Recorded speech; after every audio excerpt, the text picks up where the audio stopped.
Hey everybody, it's Chad here, your Thursday guy for FT Roll M. I hope everybody had a great week, and I hope last week y'all enjoyed the Thursday video. Our new guy Rory posted, so that's exciting. This week's topic is on transgender individuals in the military and then in sports. So I'm going to begin by defining gender and sex because it's going to be completely relevant to this video. So sex is your biological assigned quote unquote gender. And then the gender is what you feel comfortable with, you act out. It's more of a performance type thing. Um, so, military. I just moved, as y'all know, and obviously jobs. Need to find one. I was very stuck for a little bit and I looked into the military. So, the information I'm about to state, it's by talking to other individuals and looking on the internet. So the military. If I wanted to join the military right now as a legal male, legal Chad Smith, I would still have to be assigned to females when it comes to boot camp. Now, personally, that would make me feel incredibly uncomfortable, and dysphoria would probably be about, I don't know, a really high level, like 500%.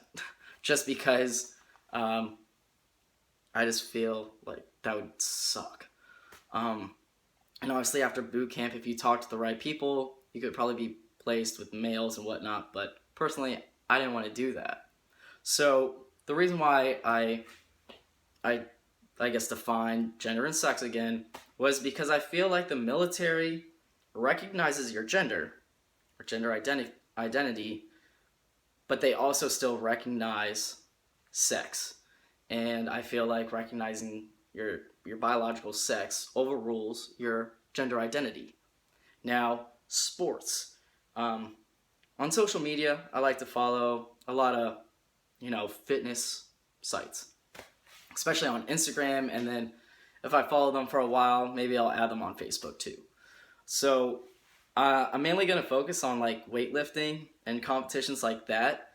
Just because I haven't really heard too much about like trans individuals playing basketball, soccer, hockey, etc.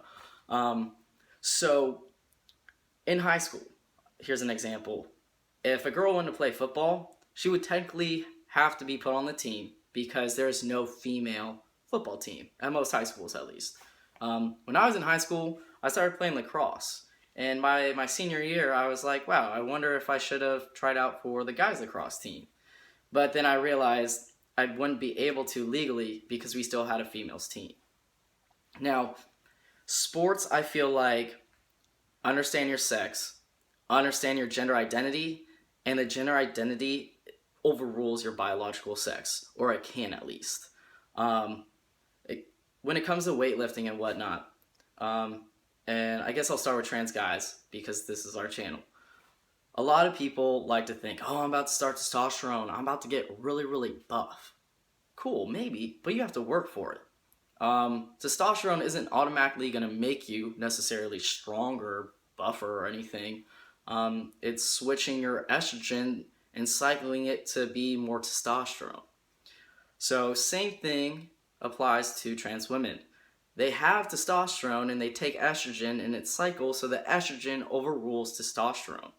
So I feel like trans women get discriminated against a little more, especially within the weightlifting, because people are like, but you were born a guy. Okay, that's cool, and it's redundant.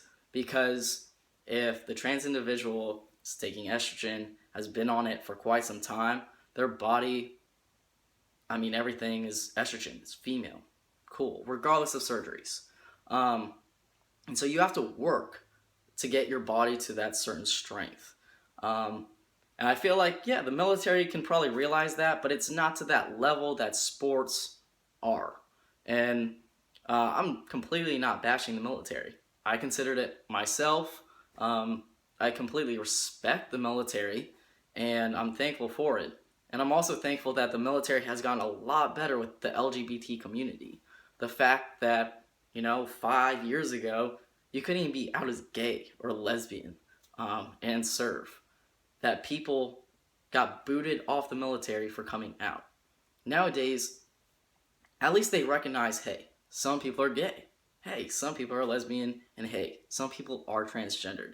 But the transgender law hasn't passed within the military in regards to respecting that individual's gender identity and what they get recognized as ultimately in the military, at least at first. Um, so yeah, I hope that made sense. I hope what I said was accurate. Like I said, sports and whatnot, kind of just what I've seen off social media and whatnot. And then military is all my own research, talking to other individuals that have gone through boot camp and are transgender. Um, so yeah, if you have any questions, please don't hesitate to ask. If I don't know the answer, I'll gladly let you know, and I'll try to find the answer and I'll source it. But I feel like regardless of what I said, it's getting better, and that's a great thing. And yeah, I wanted to end on a happy note. I hope you all enjoy the rest of your week, and I should see you next Thursday. Deuces.